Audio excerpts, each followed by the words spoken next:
OG movie ఎలా ఉందంటే movie నాకు చాలా బాగా నచ్చింది. మెయిన్గా చెప్పాలంటే మూవీలో ఫస్ట్ హాఫ్ చాలా బాగుంటుంది.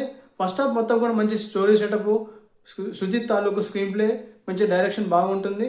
సెకండ్ హాఫ్ అంటే ఫస్ట్ హాఫ్ మనకు ఇంటర్వెల్ వరకు ఇంటర్వెల్ మంచి హై మూమెంట్ తోటి, మంచి ఎలివేషన్ సీన్స్ తోటి ఇంటర్వెల్ చాలా బాగుంటుంది. ఫస్ట్ హాఫ్ చాలా బాగా ఎండ్ అవుతుంది. ఇక సెకండ్ హాఫ్ మంచి డ్రామా తోటి, మంచి ఎమోషన్స్ తోటి, మంచి ఎలివేషన్ సీన్స్ తోటి, మంచి యాక్షన్ సీక్వెన్స్ తోటి సెకండ్ హాఫ్ చాలా బాగుంటుంది. క్లైమాక్స్ మంచి అంటే హై మూమెంట్ తోటి ఎండ్ అవుతుంది. ఇక మూవీ ఓవరాల్గా చెప్పాలంటే మూవీ నాకు చాలా బాగా నచ్చింది. మెయిన్గా చెప్పాలంటే సుజిత్ గురించి చెప్పాలి. సుజిత్ సుజిత్ ఈ మూవీని హ్యాండిల్ చేసిన విధానం చాలా బాగుంది. పవన్ కళ్యాణ్ గారిని హ్యాండిల్ చేసిన విధానం చాలా బాగుంది. చూపించిన విధానం చాలా బాగుంది. అంటే చాలా ఫ్రెష్గా, చాలా అంటే న్యూ, అంటే కొత్తగా అనిపించింది నాకు పవన్ కళ్యాణ్ గారిని చూసిన విధానం. అంటే మూవీలో ఆ యాక్షన్ సీక్వెన్సెస్ కానీ, అదేవిధంగా డ్రామా కానీ చాలా బాగా సెట్ అయ్యాయి. ఇంకా మెయిన్గా చెప్పాలంటే తమన్ బ్యాక్గ్రౌండ్ స్కోర్ చాలా బాగుంది. అంటే మెయిన్గా ఒక్కొక్క సీన్కి తమన్ బ్యాక్గ్రౌండ్ స్కోర్ చాలా బాగుందని చెప్పొచ్చు.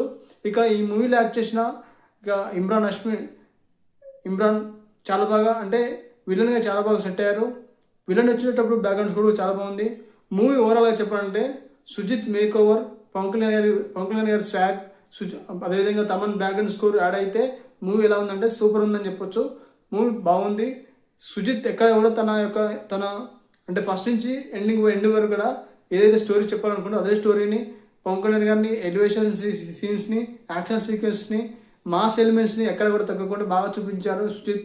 మూవీ నాకు చాలా బాగా నచ్చింది. లైక్ చేయండి, సబ్స్క్రైబ్ చేసుకోండి. Thank you.